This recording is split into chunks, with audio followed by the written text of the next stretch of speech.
So kagabi nga ay kumpirmado nang hiwalay ang celebrity couple na sina Bea Alonzo at Dominic Roque, courtesy of Tito Boy Abunda. At ni wala pa ngang isang oras nang sumabog ang balita ay kaliwat kanang patama at tirada na ng bawat kampo ni Bea at Dom ang ipinost nila sa social media. Nauna nang nagbigay ng patama ang kampo ni Bea Alonzo kung saan sinabi ng kanyang best friends na red flag daw si Dominic Roque. Sinabi din ng kanyang long-time road manager na manipulative sad boy daw ang aktor at pa-victim. At ngayon nga ay tila gumanti na ang kampo ni Dominic Roque matapos ang mga naging patama sa aktor. Nagkaroon ng isang cryptic post ang kapatid ni Dominic na si Roque kung saan makikita ang walang caption na litrato ng wolf in a sheep's clothing. Wolf in a sheep's clothing, a person with a pleasant and friendly appearance that hides the fact that they are evil. Ibig sabihin in Tagalog, taong mapanlinlang, mapagpanggap, manloloko, yung nagkukunwaring mapait pero masama pala.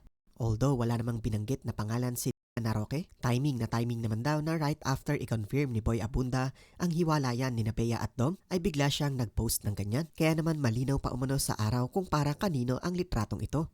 Matatandaan naman kahalintulad din ito ng naging sinabi kay Bea Alonzo ng nanay noon ni Gerald Anderson nung kasagsagan ng issue ng breakup ni Bea at Gerald noong 2019. Goes to show lang umano na baka may katotohanan yung patama post. Pero unlike nung breakup issue ni Bea kay Gerald, this time tila mas maraming against kay Bea. Kung palagi na lang daw nagbe-break tapos palagi ding controversial yung breakup, baka si Bea na daw yung may issue sa ugali. Pero ang malapit na kaibigan ni Bea na si Bea Criso ay agad naman dumipensa kay Bea sa mga nagsasabing pangit daw ang ugali nito. Ayon sa kanya, don't worry, I assure you wala siyang something sa character. Nireplyan naman ito ng mga netizens. Nasasabi mo yan as a friend, as a partner? Naging kayo ba? Alam mo din ba kung paano siya as a partner?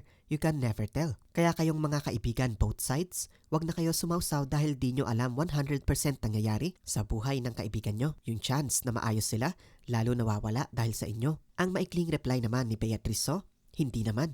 Samantala, pagbubunyag naman ng isang wedding filmmaker, kukunan na daw dapat nila ang prenup ni Bea at Dom sa Turkey. Planado at naiplansya na daw ng dalawa ang prenup at kukunan nga daw sana ito sa ilang mga lokasyon sa Asia at Europa. Ayon sa kanya, we received a call last December to shoot Bea and Dom's prenup. I've kept this as a secret between me and JF Kalimag until today, and we thought how exciting this would be to film a prenup video for the couple. We're supposed to fly somewhere between Asia and Europe and imagined how magical and full of love this experience for them. Nakakalungkot, nakakagulat. I wish for both of them to heal and find time to recover. Mahigpit na yakap. So ayon nga sa mga naglalabasang post na ito, planadong-planado na pala talaga yung wedding ni Bea Alonzo at Dominic Roque. Kaya naman matinding palaisipan ngayon sa lahat kung bakit sila biglang naghiwalay. Samantala, narito naman ang naging komento ng mga netizens.